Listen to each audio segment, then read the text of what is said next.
हाथ ऊपर करके जोर से नारा लगाएंगे, भारत माता की, भारत माता की, इनकलाब, इनकलाब, वंदे, वंदे, जय सोमनाथ, जय सोमनाथ। आज सोमनाथ जी की पवित्र धरती पे आने का सौभाग्य मिला। गुजरात के कोने कोने से आए हुए सभी भाइयों बहनों, माताओं, बुजुर्गों, बच्चों, आप सब लोगों को मेरा नमस्कार, सबको मेरा प्रणाम।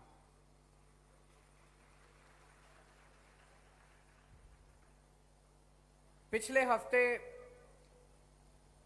गुजरात में एक बहुत बड़ा हादसा हुआ। जहरीली शराब पीने से 50 से ज्यादा भाई हमारे अपनी जान गंवा बैठे, नकली शराब, जहरीली शराब पीने से। उन लोगों की आत्मा को शांति मिले। मेरी आप सब लोगों से विनती है कि 2 मिनट के लिए सब लोग खड़े होके 2 मिनट का मौन रखेंगे और उनकी आत्मा की शांति के लिए प्रार्थना करेंगे।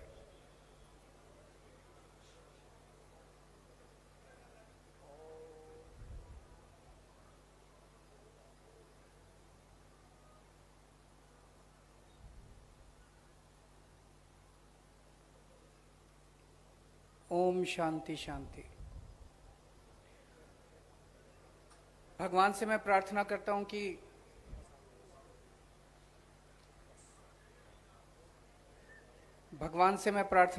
कि उन सबकी आत्मा को शांति मिले। जिस दिन ये हादसा हुआ, अगले दिन जो लोग पीड़ित थे, अस्पताल में एडमिट थे, मैं उन सब लोगों से मिलने के लिए गया था। बहुत बहुत गरीब परिवारों से आते हैं। उनसे बात करके बहुत दिल दुख हुआ और मुझे पता चला कि अभी तक शायद गुजरात के मुख्यमंत्री उन लोगों से मिलने नहीं गए। गुजरात के मुख्यमंत्री उन लोगों से मिलने नहीं गए। CR पाटिल साहब भी उन लोगों से मिलने के लिए नहीं गए। मैंने किसी बीजेपी वाले से पूछा कि ऐसा क्यों, आपके मुख्यमंत्री पाटिल साहब उनसे मिलने क्यों नहीं गए? तो वो बीजेपी वाला बोलता है कि इससे वोट पे असर नहीं पड़ेगा। हर चीज में वोट नहीं होता, इंसान की जिंदगी इंपॉर्टेंट होती है। हर चीज में वोट नहीं देखते, इंसान की जिंदगी इंपॉर्टेंट होती है, इंसान की जिंदगी महत्वपूर्ण होती है। इंसान का जो इंसान से रिश्ता है वो जरूरी होता है। अगर दिल्ली का मुख्यमंत्री आके गुजरात के अंदर उन पीड़ितों से मिल सकता है तो गुजरात के मुख्यमंत्री का तो फर्ज बनता है। जब मैं अस्पताल में गया, मैंने उनसे पूछा, मैंने कहा कि कहां से लाए शराब तुम लोग? बोले सर रोज शाम को आती है, रोज बिकती है। तो मैंने कहा छुप के बिकती है? बोले नहीं, खुलेआम बिकती है, गांव गांव के अंदर बिकती है, खुलेआम शराब मिलती है, जिसको चाहिए आराम से मिलती है, हम रोज पीते हैं। शहर में भी बिकती है खुलेआम, अगर आप फोन करो तो घर पे भी डिलीवरी देके जाते हैं। ऐसा है क्या पूरे गुजरात के अंदर? और ये लोग तो कहते हैं नशाबंदी है यहां पे, ये लोग तो कहते हैं। तो ये सारा कोई मेरे को बता रहा था, मैं मीडिया में पढ़ रहा था, हजारों करोड़ रुपए का धंधा है नकली शराब, गैर कानूनी शराब का गुजरात के अंदर, हजारों करोड़ रुपए का। किसका धंधा है ये? किसका धंधा है ये? नशाबंदी के नाम पे हजारों हजारों करोड़ रुपए का कई सालों से धंधा कर रखा है इन लोगों ने। आपसे पूछना चाहता हूं, कौन कौन अपने बच्चों को जहरीली शराब पिलाना चाहता है? जो जो लोग अपने बच्चों को जहरीली शराब पिलाना चाहते हैं, इनको वोट दे देना। जो जो अपने बच्चों को रोजगार और शिक्षा देना चाहते हैं, मेरे को वोट दे देना।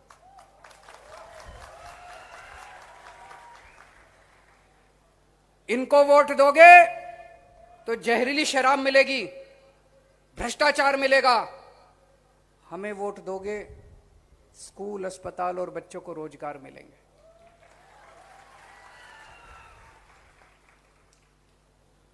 मैंने अभी थोड़े दिन पहले एक खबर पढ़ी, 23 साल के एक बच्चे ने आत्महत्या कर ली। बेरोजगार था, नौकरी नहीं मिल रही थी, कई जगह अप्लाई किया, नौकरी नहीं मिली।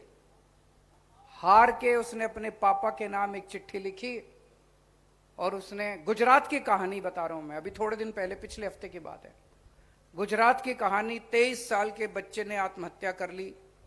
बोला पेपर, सरकारी नौकरियों के पेपर का नहीं पता कब नौकरी निकलेगी, कोई तारीख का नहीं पता, पेपर फूट जाते हैं। नौकरी लेने के लिए, सरकारी नौकरी लेने के लिए रिश्वत देनी पड़ती है। उस बच्चे ने आत्महत्या कर ली। आज इसी मुद्दे के ऊपर मैं आपको गारंटी देने के लिए आया हूं।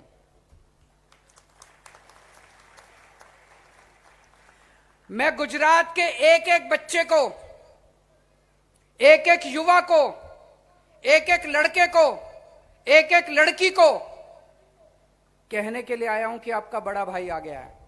अब आपको, बच्चों, अब आत्महत्या करने की जरूरत नहीं है। आपको आत्महत्या करने की जरूरत नहीं है। एक एक पिता को मैं कहने के लिए आया हूं, आपका बेटा आ गया है। एक एक मां को कहने के लिए आया हूं, आपका बेटा आ गया है। दिसंबर में चुनाव है, अगस्त, सितंबर, अक्टूबर, नवंबर, दिसंबर, 5 महीने रह गए। 5 महीने और इंतजार कर लो, सबको नौकरी दिलाएंगे, चिंता मत करो, सबको नौकरी दिलाएंगे। आत्महत्या मत करो। बर्दाश्त नहीं होता हम लोगों से, बहुत तकलीफ होती है जब हमारे बच्चे न आत्महत्या करते हैं। तो आज मैं गारंटी देने आया हूं आप लोगों को। आप पूछोगे ये गारंटी क्या होती है? तो ये बड़ी बड़ी पार्टियां चुनाव के पहले आती हैं घोषणा पत्र लेके, घोषणा पत्र में कुछ भी लिख देती हैं, 15-15 लाख रुपए देंगे, ये देंगे, वो देंगे। फिर जब उनसे चुनाव के बाद पूछो तो बोले चुनावी जुमला था, हमने तो वैसे ही बोल दिया था। हम ऐसे नहीं करते, हम आम आदमी पार्टी ऐसे नहीं करती। हम जो कहते हैं वो करते हैं। एक एक शब्द हम बड़े चुन के बोलते हैं। इसलिए गारंटी दे रहा हूं मैं, जो मैं कहूंगा, गारंटी का मतलब ये, अगर आप सामान लेने के लिए बाजार में जाओ और वो दुकान वाला बोले गारंटी, तो इसका मतलब अगर सामान खराब निकलेगा तो पैसे वापस।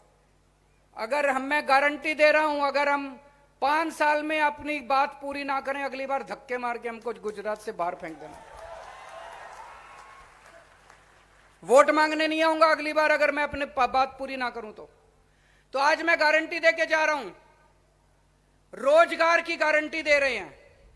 5 बातों की गारंटी रोजगार में। पहली बात, 5 साल के अंदर हर बेरोजगार युवा को हम रोजगार देंगे। आप कहोगे केजरीवाल भी झूठ बोलने आ गया, ऐसे कैसे हो सकता है? दिल्ली में करके आया हूं मैं। दिल्ली में पिछले 5 साल के अंदर मैंने 12 लाख बच्चों को रोजगार दिया। 12 लाख बच्चों को रोजगार देना आता है मेरे को। मेरी नीयत भी साफ है और पढ़ा लिखा आदमी हूं, रोजगार देना आता है। 12 लाख बच्चों को रोजगार दिए। और अभी मैंने अपने सारे मंत्रियों के साथ बैठ के अगले 5 साल में मैंने प्रण लिया है, अगले 5 साल में दिल्ली में 20 लाख रोजगार और दूंगा। दिल्ली में 20 लाख रोजगार और दूंगा। तो आज गुजरात की सोमनाथ की पावन धरती से मैं ऐलान करता हूं कि आम आदमी पार्टी की गुजरात में सरकार बनेगी तो अगले 5 साल के अंदर गुजरात के हर बेरोजगार युवा को हम रोजगार देंगे। दूसरी बात, जब तक रोजगार नहीं मिलेगा, ऐसा नहीं कि आज सरकार बनेगी और कल सबको रोजगार मिल जाएगा, टाइम लगेगा। जब तक रोजगार नहीं मिलेगा तब तक हर बेरोजगार बच्चे को 3,000 रुपए महीने बेरोजगारी भत्ता मिलेगा। होना चाहिए नहीं होना चाहिए? होना चाहिए नहीं होना चाहिए? तीसरी बात, 10 लाख सरकारी नौकरियां निकालेंगे। 10 लाख सरकारी नौकरियां निकालेंगे। इसकी मैंने पूरी टीम के साथ बैठ के पूरी प्लानिंग कर ली है, कहां कहां कैसे कैसे होगी। चौथी बात, गुजरात में सारे पेपर फूट जाते हैं, सारे पेपर लीक हो जाते हैं, उससे बच्चे बहुत परेशान हैं। पेपर दे के आते हैं और पता चलता है पेपर फूट गया, लीक हो गया। इसके लिए कानून लेके आएंगे, पेपर फूटने के खिलाफ कानून लेके आएंगे। अब कोई पेपर फूटने नहीं देंगे। जो लोग इसके पीछे हैं, जो माफिया इसके पीछे है, उसको सख्त से सख्त, कड़ी से कड़ी सजा दिलवाएंगे और पेपर फूटने का सिस्टम बंद करवाएंगे गुजरात के अंदर। और पांचवी बात, कोऑपरेटिव के क्षेत्र में, सहकारिता के क्षेत्र में अभी किसी नेता के, किसी इसके सिफारिश से और घूसखोरी से नौकरी मिलती है। जितने कोऑपरेटिव सेक्टर में नौकरियां हैं, वो सारी नौकरियों का सिस्टम ठीक करेंगे, पारदर्शी करेंगे। आम बच्चों को नौकरी मिलेगी, सिफारिश से नौकरी नहीं मिलेगी, घूसखोरी से नौकरी नहीं मिलेगी। होना चाहिए नहीं होना चाहिए? ये 5 बातें मैं कर रहा हूं। और फिर से मैं अपने भाइयों बहनों को, बच्चों को हाथ जोड़ के विनती करता हूं कि 5 महीने रह गए, अब कोई आत्महत्या मत करना, बहुत तकलीफ होती है। कोई आत्महत्या नहीं करेगा। तो ये 5 गारंटी है रोजगार की। अभी थोड़े दिन पहले मैं आया था, मैं एक और गारंटी देके गया था, बिजली की गारंटी। आज गुजरात में इतनी महंगी बिजली है, इतनी महंगी बिजली है। एक छोटे छोटे किसी के घर में एक पंखा, टीवी, छोटा सा फ्रिज है, हजारों रुपए का बिल आता है। एक आम बेचारा आदमी कहां से खाएगा, कहां से बच्चों को पालेगा? आमदनी बढ़ नहीं रही, नौकरी जा रही है लोगों की, खर्चे बढ़ते जा रहे हैं। पता नहीं आप लोगों को पता है कि नहीं पता, दिल्ली में बिजली फ्री कर दी हमने, पता है आप लोगों को? पंजाब में भी बिजली फ्री कर दी, पता है आप लोगों को? पंजाब में भी बिजली फ्री कर दी। 1 जुलाई से पंजाब में बिजली फ्री हो गई। तो गुजरात में हमने ऐलान किया है कि जैसे ही हमारी सरकार बनेगी, हर परिवार को 300 यूनिट बिजली फ्री दी जाएगी। गुजरात में भी बिजली फ्री करेंगे, पहली बात। दूसरी चीज, 24 घंटे बिजली देंगे। कई इलाकों के अंदर मुझे पता चला बिजली के पावर कट लगते हैं। ऐसे नहीं है कि बिजली फ्री देंगे तो बिजली आएगी नहीं। लोग कहेंगे यार बिजली तो आती नहीं है, फ्री का क्या करें? बिजली आएगी, 24 घंटे आएगी और फ्री में मिलेगी। और तीसरी चीज, मेरे पास कई गुजरात के लोग अपने बिजली के बिल ले लेके आए, बोले देखो जी कितना, 50,000 का बिल, 1 लाख का बिल, झूठा बिल। बोले अब ठीक कराने जाते हैं तो वो कहते हैं 5,000 रुपए रिश्वत दो फिर ठीक करेंगे। होता है कि नहीं होता ऐसे? तो हमने तय किया इस सिस्टम को सुधारेंगे। 31 दिसंबर, पिछले साल 31 दिसंबर 2021 तक के सारे बिल माफ कर दिए जाएंगे। पुराने सारे बिल माफ। अब सिस्टम ठीक करेंगे कि कोई गलत बिल नहीं आएगा, कोई झूठा बिल नहीं आएगा। तो 3 चीज, 300 यूनिट बिजली मुफ्त, 24 घंटे बिजली, और 31 दिसंबर 2021 तक के सारे पुराने बिल माफ। ये मैंने पहले दिल्ली में किया, फिर पंजाब में किया, एक मौका तो गुजरात में भी करेंगे। होना चाहिए नहीं होना चाहिए? आज देखना ये सारे दूसरी पार्टी वाले टीवी चैनल में बैठ बैठ के मेरे को गालियां देने वाले हैं। सारे बैठ के मेरे को नेशनल टीवी पे, गुजरात के टीवी पे, सारे टीवी चैनल पे बैठ के गाली देंगे, केजरीवाल फ्री की रेवड़ी बांट रहा है, केजरीवाल फ्री की रेवड़ी केजरीवाल फ्री की रेवड़ी बांट रहा है, केजरीवाल फ्री की रेवड़ी बांट रहा है। ये सारी रेवड़ी अपने दोस्तों को बांटते हैं, सारी फ्री की रेवड़ी ये दोस्तों को बांटते हैं। ये सारी रेवड़ी स्विस बैंकों में ले जाते हैं। केजरीवाल रेवड़ी स्विस बैंक में नहीं ले जाता, केजरीवाल रेवड़ी जनता में बांटता है। ये सारी रेवड़ी अपने मंत्रियों में बांटते हैं। अभी मैंने सुना था, अखबार में पढ़ा था, एक बहुत बड़ा बुंदेलखंड एक्सप्रेसवे बना, बहुत बड़ा एक्सप्रेसवे, बहुत बड़ी सड़क बनी, बहुत बड़ी, हजारों करोड़ रुपए खर्च करके। जिस दिन सड़क बनी, जिस दिन उसका उद्घाटन हुआ, उसके 5 दिन के अंदर वो कई जगह धंस गई। कैसे हो सकता है ये? इसका मतलब ठेकेदारों में रेवड़ी बांटी इन्होंने, फ्री की बांटी कि नहीं बांटी?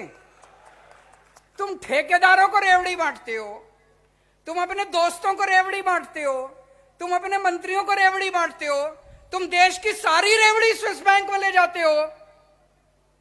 केजरीवाल सारी रेवड़ी जनता की जेब में डालना चाहता है। दोस्तों, यह सिस्टम बंद करना पड़ेगा। अब ये सारी रेवड़ियां बंद, केवल एक ही जनता की रेवड़ी है, जनता का पैसा है, जनता का पैसा जनता को मिलना चाहिए। जो भी फ्री मिलेगा वो जनता को मिलना चाहिए। इन सारे लोगों का बंद होना चाहिए फ्री। सब कहते हैं अगर ये फ्री बिजली, फ्री शिक्षा, फ्री स्वास्थ्य, ये फ्री दे दिया तो सरकार को घाटा हो जाएगा। आज गुजरात की सरकार के ऊपर 3.5 लाख करोड़ का कर्जा है, 3.5 लाख करोड़ का कर्जा मैंने कर दिया। बताओ, ये 3.5 लाख करोड़ का कर्जा केजरीवाल ने किया है क्या? बताओ, ये 3.5 लाख करोड़ का कौन सी फ्री की रेवड़ी बांटी इन लोगों ने आपको? गुजरात में कोई फ्री बिजली है? गुजरात में कोई फ्री तीर्थ यात्रा है? कुछ भी देते हैं ये फ्री में? कुछ नहीं देते। तो कर्जा क्यों है? भ्रष्टाचार की वजह से है। फ्री रेवड़ी बांटने से कर्जा नहीं होता, स्विस बैंकों में पैसा ले जाने से कर्जा होता है, भ्रष्टाचार करने से कर्जा होता है। सरकारें घाटे में इसलिए नहीं चलती कि जनता को फ्री सहूलियत दी जाती है। तो जो लोग फ्री रेवड़ी का विरोध करते हैं, जो लोग फ्री रेवड़ी के खिलाफ बोलते हैं, उनकी नीयत खराब है। वो सारे देश का पैसा स्विस बैंकों में लेना जाना चाहते हैं, अपने दोस्तों में बांटना चाहते हैं। दोस्तों, मैं कहता हूं एक रेफरेंडम करा लो देश में, जनमत संग्रह करा लो देश में, जनता से पूछते हैं, जनता से पूछा जाए पूरे देश के अंदर, आपके बच्चों को अच्छी शिक्षा फ्री में मिलनी चाहिए नहीं मिलनी चाहिए? आपके परिवार को अच्छा इलाज और अच्छी दवाइयां, अच्छा ऑपरेशन फ्री में मिलना चाहिए नहीं मिलना चाहिए? बिजली फ्री मंत्रियों को मिलनी चाहिए कि जनता को मिलनी चाहिए? सारी फ्री रेवड़ियां स्विस बैंकों में जानी चाहिए कि जनता के बीच में जानी चाहिए? इस बात के ऊपर चर्चा हो जाए देश के अंदर, इस बात के ऊपर चर्चा हो जानी चाहिए। अभी थोड़े दिन पहले हमने दिल्ली में बहुत अच्छे काम किए हैं। हमने सरकारी स्कूल बहुत अच्छे कर दिए। वहां पे अब गरीबों के बच्चे, गरीबों के, मजदूरों के, रिक्शे वाले के, उनके बच्चे अब इंजीनियर बन रहे हैं, डॉक्टर बन रहे हैं। शानदार स्कूल कर दिए, नतीजे शानदार आ रहे हैं। हमने सरकारी अस्पताल शानदार कर दिए दिल्ली में, सबका इलाज मुफ्त कर दिया। 1 करोड़ रुपए का भी इलाज है, मुफ्त होगा आपका इलाज। हमने दिल्ली में महिलाओं का सफर फ्री कर दिया, बिजली मुफ्त कर दी, पानी मुफ्त कर दिया, खूब सारी सुविधाएं दे रहे हैं। सिंगापुर की सरकार को पता चला कि केजरीवाल बड़ा अच्छा काम कर रहा है, तो सिंगापुर की सरकार ने मेरे को न्योता दिया, बोले केजरीवाल जी आप आओ। उन्होंने पूरी दुनिया के बड़े बड़े नेताओं को बुलाया, सारी दुनिया के नेताओं को, बड़े बड़े। उन्होंने मेरे को न्योता दिया, केजरीवाल जी आओ और सबको बताओ कि आप कितना अच्छा काम कर रहे हो। बताओ, देश के लिए गर्व की बात है कि नहीं है? पूरी दुनिया के नेताओं को बुलाया, बोले केजरीवाल जी आके सबको बताओ कि कितना अच्छा काम कर रहे हो। इन लोगों ने मेरे को जाने नहीं दिया, इन्होंने मेरे को रोक दिया। इन्होंने सिंगापुर की सरकार को लिखा केजरीवाल को मत बुलाओ, हमारे किसी सीएम को बुला लो। तो सिंगापुर की सरकार ने इनसे बोला अच्छा ठीक है, आप अपने सीएम के बारे में किसी सीएम का बताओ किसने क्या काम किया। इनके किसी सीएम ने कोई काम ही नहीं किया। तो सिंगापुर की सरकार ने चिट्ठी लिखी इनको कि तुम्हारे किस सीएम ने क्या काम किया बताओ। इन्होंने जवाब ही नहीं दिया चिट्ठी का, क्योंकि इनके किसी सीएम ने कोई काम ही नहीं किया। पर इन्होंने मेरे को नहीं जाने दिया। बड़े दुख की बात है, अगर मैं जाता तो देश का नाम ऊंचा होता कि नहीं होता, भारत का नाम ऊंचा होता कि नहीं होता। इन लोगों ने मेरे को जाने नहीं दिया। दोस्तों, मैं इनको चैलेंज करता हूं आज इस मंच से, तुम्हारे में अगर हिम्मत है, जैसे स्कूल केजरीवाल ने दिल्ली में बनाए हैं, एक स्कूल पूरे देश में ऐसा बना के दिखा दो, मैं मान जाऊंगा। जैसे स्कूल मैंने दिल्ली में बनाए हैं, ढेरों स्कूल बनाए हैं, सरकारी स्कूल, शानदार सरकारी स्कूल। जैसे स्कूल मैंने दिल्ली में गरीबों के बच्चों के लिए बनाए हैं, एक स्कूल तुम पूरे देश में बना के दिखा दो, मान जाऊंगा। जैसे मोहल्ला क्लिनिक और अस्पताल मैंने दिल्ली में बनाए हैं, एक मोहल्ला क्लिनिक, एक अस्पताल तुम पूरे देश में कहीं वैसा शानदार बना के दिखा दो, मान जाऊंगा। आज आपके सामने दो मॉडल हैं। एक इनका मॉडल है, एक इनका मॉडल है जिसमें आपको जहरीली शराब मिलेगी, जिसमें आपको भ्रष्टाचार मिलेगा, जिसमें आपके बच्चे आत्महत्या करेंगे, जिसमें सारी रेवड़ी स्विस बैंकों में जाएगी। और एक दूसरा मॉडल है, हमारा मॉडल है, जिसमें आपको फ्री बिजली मिलेगी, अच्छे स्कूल मिलेंगे, अच्छे अस्पताल मिलेंगे, आपके बच्चों को रोजगार मिलेंगे और सारी रेवड़ी आपके बीच में बांटी जाएगी। आपको तय करना है आपको। और जो मॉडल आज हमारे पास है, जो हमारा मॉडल है, वो मॉडल इनके पास नहीं है। इनको इतने साल हो गए काम करते करते, अभी तक तो इनसे हुआ नहीं। वो ये कर ही नहीं सकते, ये स्कूल बना ही नहीं सकते, ये रोजगार दे ही नहीं सकते, ये अस्पताल बना ही नहीं सकते, इनके बस की बात नहीं है। तो आज अंत में मैं फिर से अपने सारे गुजरात के भाइयों बहनों से अपील करना चाहता हूं कि आपका भाई आ गया है, आपका बेटा आ गया है, सभी माँ बाप से 5 महीने और इंतजार करो और खूब प्रचार करो, सब लोग लग जाओ, अपने को मिलकर गुजरात को बदलना है।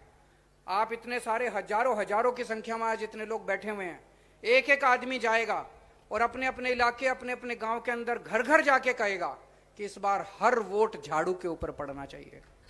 भारत माता की।